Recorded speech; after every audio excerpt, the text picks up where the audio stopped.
السلام علیکم، کیا حال ہے سب بچوں کا؟ امید کرتا ہوں سب بچے بالکل خیریت سے ہوں گے اور اپنا کام انہوں نے مکمل کر لیا ہوگا۔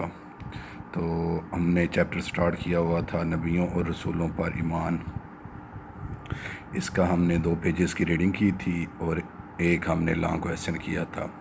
تو امید کرتا ہوں وہ آپ نے لانگ کویسچن یاد بھی کر لیا ہوگا اور لکھ بھی لیا ہوگا اور 2 پیجز کی ریڈنگ بھی مکمل کر لی ہوگی۔ تو آج ہم آگے نیکسٹ اس کا جو ہے وہ سٹارٹ کرتے ہیں۔ پیج نمبر 7 اس کی آپ نے ریڈنگ کرنی ہے۔ تو اس کی ریڈنگ میں وہی تمام چیزیں آ جاتی ہیں کہ نبوت اور رسالت پر ہمیں کس طرح ایمان لانا چاہیے، کس طرح ان نبیوں پر اور رسولوں کی پیروی کرنی چاہیے، اور اس کے بعد یہ اوپر آپ کو نظر آ رہا ہوگا کہ قابل عمل شریعت صرف وہی ہے جو آخری نبی حضرت محمد صلی اللہ علیہ وسلم پر قرآن مجید کی صورت میں نازل ہوئی اور احادیث نبی کے ذریعے معلوم ہوئی۔ یہ شریعت کامل ترین ہے۔ تو یہ مراد اس سے یہ ہے کہ جو یہ شریعت ہے یہ اب مکمل ہو چکی ہے، اب قیامت تک جو ہے وہ نبیوں کا سلسلہ ختم ہو چکا ہے۔ حضرت محمد صلی اللہ علیہ وسلم کے بعد کوئی نبی نہیں آئے گا اور ہم اس پر ایمان لا کر ہم مسلمان ہو سکتے ہیں اور اپنا ایمان مضبوط کر سکتے ہیں۔ تو قیامت تک آنے والی نسلوں کے لیے رہنمائی کا ذریعہ ہے۔ اسی طرح نبوت اور رسالت کا سلسلہ جو حضرت آدم سے شروع ہوا تھا وہ نبی کریم صلی اللہ علیہ وسلم پر ختم ہو گیا۔ اب قیامت تک کوئی نبی یا رسول نہیں آئے گا۔ تو جو نبی پاک صلی اللہ علیہ وسلم نے ہمیں طریقہ بتایا اپنی احادیث میں یا قرآن پاک کے ذریعے جو چیزیں ہمیں بتائیں یا اپنی زندگی میں پریکٹیکل طور پہ جو چیزیں بتائیں وہی ہمارے لیے آخرت میں بھی نجات ہے اور دنیا میں بھی ہمارا اسی میں ہی فائدہ ہے۔ تو اس کے بعد اور تو کوئی نبی آنا نہیں ہے۔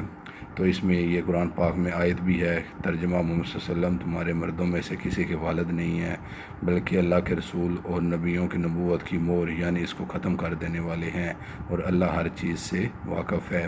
تو قرآن پاک میں بھی یہ ہمیں بتا دیا گیا ہے کہ نبی پاک صلی اللہ علیہ وسلم آخری نبی ہیں، ان کے بعد کوئی نبی نہیں آئے گا۔ اور ہمارا ایمان ہے کہ اب ختم نبوت پر ہمارا ایمان ہے کہ آپ صلی اللہ علیہ وسلم کے بعد کوئی نبی نہیں آنا۔ تو اس کے بعد عقیدہ نبوت کے تقاضے آ جاتے ہیں۔ عقیدہ نبوت کے تقاضوں میں یہ ہے کہ تمام انبیاء اور رسولوں کو اللہ تعالیٰ کی طرف سے بھیجا گیا ہے اور سب نیک اور معصوم ہستی ہیں اور ان کا عزت اور احترام کرنا ہم پہ فرض ہے۔ تو جب نبی پاک صلی اللہ علیہ وسلم کا نام لیا جائے تو درود پڑھنا بھی ہم پر لازم ہے، اور ان کی شان میں کوئی گستاخی اگر ہم کریں گے تو ہم دار اسلام سے خارج ہو جائیں گے۔ تو اس کے بعد اس میں یہ پوائنٹس بنے ہوئے ہیں، یہ آپ نے سارے پڑھنے ہیں۔ اس میں ہے تمام انبیاء اور رسولوں کی زندگی کو اپنے لیے قابل عمل نمونہ اور رہنمائی کا ذریعہ سمجھا جائے، ان پر نازل کردہ کتابوں اور صحیفوں پر ایمان لانا بھی ضروری ہے۔ اب تک جتنے انبیاء کرام آ چکے ہیں، جتنے رسول آ چکے ہیں، اور اس کے بعد جو ان پہ کتابیں نازل ہوئی ہیں ان پہ ایمان لانا مسلمانوں کے ایک ایمان کا حصہ ہے۔ لیکن نبوت جو ہے وہ آپ صلی اللہ علیہ وسلم کے ذریعے ہم پہ ختم ہو چکی ہے۔ تو پہلا جو ہے وہ عقیدہ توحید ہے۔ عقیدہ توحید کے بعد جو اگلا مین چیز ہے وہ عقیدہ رسالت ہے۔ تو جب تک عقیدہ توحید اور عقیدہ رسالت مراد اللہ تعالیٰ اور اس کے رسول صلی اللہ علیہ وسلم پر ہم ایمان نہیں لائیں گے تو ہم در اسلام میں داخل نہیں ہو سکیں گے۔ جب تک ان کو ہم مکمل طور پہ اپنی زندگی میں شامل کر لیں گے، ان پہ ایمان لے آئیں گے تو تبھی ہم دار اسلام میں داخل ہو سکیں گے۔ تو یہ وہ پوائنٹس ہیں کہ ہمیں ان پہ عمل کرنا چاہیے۔ اس کے بعد ہمیں ان پہ یہ بھی لازم ہے کہ حضرت محمد صلی اللہ علیہ وسلم کو اللہ کا آخری نبی و رسول مانا جائے، آپ پر نازل ہونے والی کتابوں کو ہدایت و رہنمائی کی آخری مکمل جامع اور محفوظ شریعت مان کر اس پر عمل کیا جائے۔ تو یہ اس میں ریڈنگ آ رہی ہے آپ کی، یہ آپ نے ریڈنگ ساری کرنی ہے۔ اس میں وہی مین ٹاپک آ جاتے ہیں کہ ہمیں انبیاء جو اس دنیا میں آئے ان پہ سب کی ان کی تعلیمات پر عمل کرنا چاہیے، اور ہمارے نبی پاک صلی اللہ علیہ وسلم نے ہمیں جو اسوہ حسنہ دیا، جو ہمیں زندگی میں بتایا، جو انہوں نے اپنی زندگی جس طرح گزاری وہ ساری چیزیں انہوں نے ہمارے سامنے رکھ دیں، ہمیں ان پہ عمل کرنا ہے، تبھی ہم اس دنیا میں بھی کامیاب ہو سکتے ہیں اور آخرت میں بھی کامیاب ہو سکتے ہیں۔ تو اس کا اینڈ پہ بھی ہے، پس بحیثیت امت مسلمہ ہماری ذمہ داری ہے کہ ہم عقیدہ رسالت کے تقاضوں کو پورا کریں اور رسول رسالت محمدی صلی اللہ علیہ وسلم کے مبلغ کی حیثیت سے اپنی ذمہ داریاں پوری کریں۔ تو یہ والی جو ریڈنگ ہے آپ نے پیج نمبر 7 اور پیج نمبر 8 یہ آپ نے 2 پیجز کی ریڈنگ کرنی ہے۔ تو مین چیزیں میں نے آپ کو بتائی بھی ہیں۔ دوسرا آپ جب ان دونوں پیجز کو پڑھیں گے تو آپ کو ان کی مکمل سمجھ آ جائے گی۔ تو آپ نے ان 2 پیجز کی ریڈنگ کر لینی ہے، اور آگے آپ کو ایکسرسائز نظر آ رہی ہوگی۔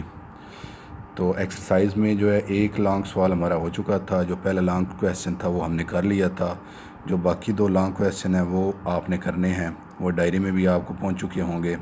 تو اس میں لانگ کویسچن نمبر 2 جو ہے وہ ہے انبیاء اور رسولوں پر ایمان لانا کیوں ضروری ہے، اور امت مسلمہ کے لیے قابل عمل شریعت کون سی ہے۔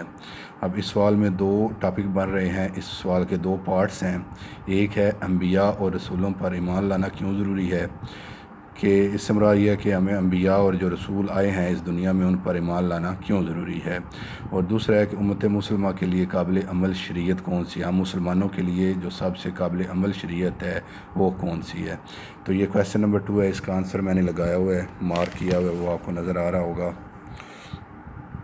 اس کا یہ کویسچن نمبر 2 جو ہے وہ آپ کو سٹارٹ ہو رہا ہے پیج نمبر 6 پہ۔ پیج نمبر 6 پہ آپ کو نظر آ رہا ہوگا نبیوں پر ایمان۔ یہاں سے آپ نے یہ یاد کرنا ہے، سٹارٹ کرنا ہے۔ یہ کویسچن نمبر 2 ہے، لانگ کویسچن نمبر جو 2 ہے پیج نمبر 6 پہ نبیوں پر ایمان۔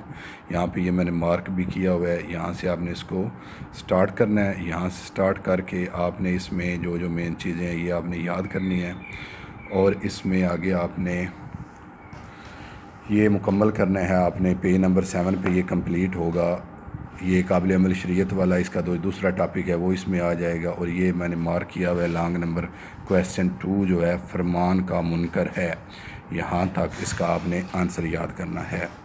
تو یہ آپ کو نظر آ رہا ہوگا۔ پھر ایک بار میں بول دیتا ہوں، نبیوں پر ایمان پیج نمبر 6 سے لے کر شروع سے لے کے یہ آپ نے اگلا جو پیج نمبر 7 سٹارٹ ہو رہا ہے اس میں فرمان کا منکر ہے، فرمان کا منکر ہے، وہاں تک آپ نے اس کو مارک کر لینا ہے، اس کویسچن کو آپ نے یاد کر لینا ہے، اور اس کویسچن کو آپ نے یاد کر کے پھر اس کو لکھ لینا ہے۔ اس کے بعد ہمارا ایک لاسٹ کویسچن ہے، وہ بھی آپ کو ادھر نظر آ رہا ہوگا، عقیدہ رسالت کے تقاضوں کو مفصل بیان کیجیے اور ان تقاضوں کے انسانی زندگی پر اثرات بھی بیان کیجیے۔ جو لاسٹ لانگ کویسچن ہے وہ آپ کو نظر آ رہا ہوگا، عقیدہ رسالت کے تقاضوں کو مفصل بیان کیجیے، ان تقاضوں کے انسانی زندگی پر اثرات بھی بیان کیجیے۔ تو اس کا جو آنسر ہے وہ جو پیج نمبر 7 ہے اس پہ آپ کو نظر آ جائے گا، عقیدہ نبوت کے تقاضے۔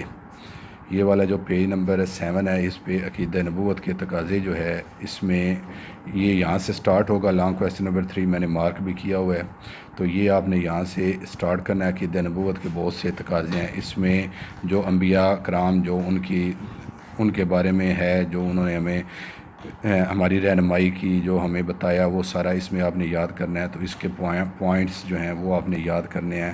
تو یہ یہاں سے آپ نے پیج نمبر 7 سے سٹارٹ کر کے یہ آپ نے کرنا ہے پیج نمبر 8 تک۔ پیج نمبر 8 کا جو پوائنٹ ہے، آپ صلی اللہ علیہ وسلم نے فرمایا تم میں سے کسی کا بھی ایمان اس وقت تک مکمل نہیں ہوگا جب تک میں اس کی نظر میں اس کے والدین، اس کی اولاد اور تمام لوگوں سے پیارا اور محبوب نہ ہو جاؤں۔ یہاں تک یہ لانگ کویسچن نمبر 3 ہے، یہ آپ نے یاد کرنا ہے۔ ایک بار پھر میں آپ کو بتا دیتا ہوں، تو یہ والا جو لانگ کویسچن نمبر 3 ہے آپ کا، یہ آپ کا عقیدہ نبوت کے تقاضے جو ہیڈنگ ہے، یہاں سے آپ نے سٹارٹ کرنا ہے، اور اس کی جو احادیث ہے پیج نمبر 8 پہ، وہ میں پہلے بھی بتائی ہے آپ کو۔ آپ صلی اللہ علیہ وسلم نے فرمایا تم میں سے کسی کا بھی ایمان اس وقت تک مکمل نہیں ہوگا جب تک میں اس کی نظر میں اس کے والدین، اس کی اولاد اور تمام لوگوں سے پیارا اور محبوب نہ ہو جاؤں۔ تو آپ نے یہاں تک اس کو یاد کر لینا ہے، اور یاد کر کے پھر آپ نے اس کو لکھ لینا ہے۔ تو یہ آپ کے 2 ریڈنگ تھی، ریڈنگ آپ نے بتائی ہے میں نے پیج نمبر 7 اور 8، اور اسی میں 2 لانگ کویسچن بھی ہیں ہمارے، کویسچن نمبر 2 اور کویسچن نمبر 3، یہ آپ کو نظر آ رہے ہوں گے، ان کے میں نے آنسر بھی آپ کو بتا دیے ہیں۔ تو آپ نے یہ لانگ کویسچن دونوں یاد کرنے ہیں، یاد کر کے ان کو ہوم ورک میں لکھنا بھی ہے، اور آپ نے ریڈنگ بھی پڑھ لینی ہے۔ یہ آپ کا آج کا کام ہے، تو امید کرتا ہوں آپ کو سمجھ بھی آ گئی ہوگی، اور آپ یہ آسانی سے کر بھی لیں گے۔ شکریہ۔